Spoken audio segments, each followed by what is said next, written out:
Hey everyone, it's Kendrick here again today. We're here for Supergirl episode, I believe, 13 of season 1. And of course, we are back picking off where we left off. With Supergirl, she's been tangled in by this symbiotic alien called the Black Mercy.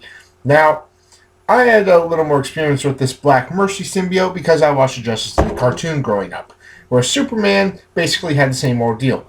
Black Mercy attaches itself to a host and puts the host through their greatest fantasies, their perfect dream world.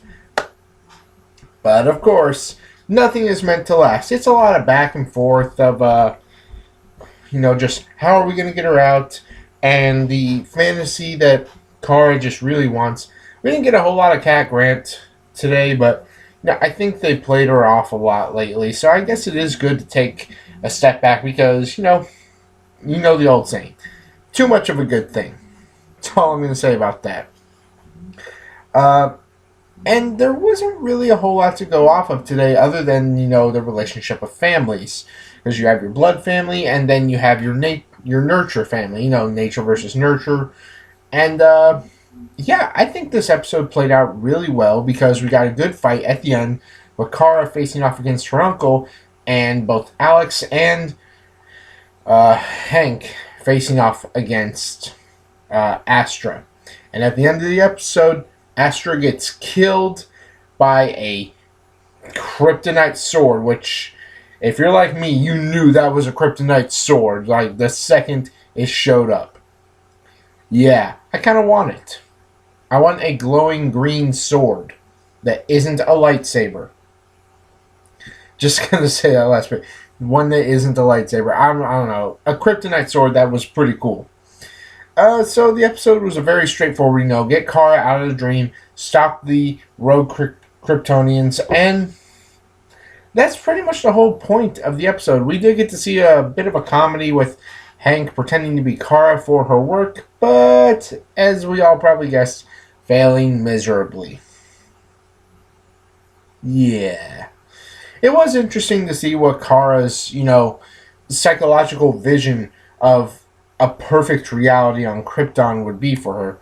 And when she snapped out of it, oh, did she snap on her uncle, because that was just crazy.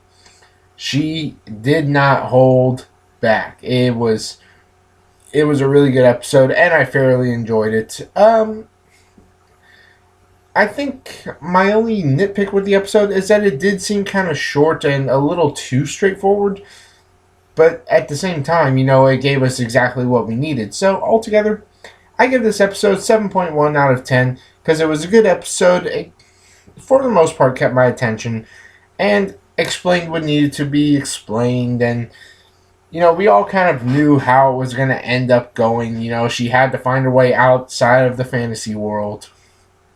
It's not that hard to comprehend. I mean, it depends. I mean, like I said, I watched the Justice League show growing up, so I kind of know a lot of these characters and how you beat them. Nitpicking.